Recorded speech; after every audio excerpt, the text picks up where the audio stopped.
que tem essa resistência tão grande a os fatos dos tratamentos que dão tão bom resultado, doutor, na sua opinião? Infelizmente, essa é uma questão histórica que se dá, eu vejo em vários campos, não apenas na medicina, mas, por exemplo, a acupuntura tornou-se reconhecida como especialidade médica em 82. Né? Em 86, a homeopatia. Eu sou um praticante da homeopatia, assim como também da acupuntura, então passamos muitas vezes por esses estudos e conhecimentos que são marginais. Desculpe lembrá-lo, mas eu sou do tempo de que a acupuntura era charlatanismo. Eu fiz acupuntura, eu praticava acupuntura, não, isso é charlatanismo. Sim. Feitiçaria, né? Sim. Depois vira especialidade médica. Quer dizer, você dorme 11h30, 23h59 é charlatanismo. Às 24 horas, um minuto do dia seguinte vira especialidade, né? Sim. A evolução do conhecimento percorre caminhos, por vezes, bem tortuosos, né? E temos isso na prática sendo visto durante toda a evolução. Mas por que essa perseguição? Então, porque eu creio a ciência, assim como é hoje chamada, na verdade são as ciências. Né? A construção do conhecimento se dá de uma forma multipolar, por experiências diversas. Então, o método científico da experimentação e a experiência é nada mais do que uma vivência prática que gera conhecimento. Também da observação, né? Sim, exatamente. A observação, a verificação, a constatação, a validação. São etapas do método científico propriamente dito que pode ser aplicado das mais diversas maneiras. A nova medicina germânica é uma ciência empírica, ou seja, pela justamente observação e prática e constatação e validação. Por isso, inclusive, como um método rigorosamente científico e que pode ser verificado em cada um e em todos os casos. Esta é uma característica bem importante e, na minha opinião, até onde eu vejo inquestionável sobre a nova medicina germânica ser um método científico.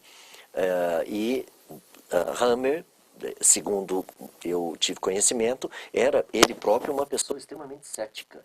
Então, ele passou nesses estudos que refez na década de 70 a revisar as histórias dos pacientes e que, inclusive, recebeu o auxílio de uma técnica de imagem, que é a tomografia cerebral, onde ele pôde constatar sinais que apareciam nas tomografias desses pacientes e que naquela época obteve pela própria Siemens, que fabricava os equipamentos, que não se tratava de um artefato, ou seja, não era um defeito do exame, e sim imagens, só que não traduzidas em conta pela análise radiológica convencional, como até hoje não são, e não feito nenhuma correlação de nexo.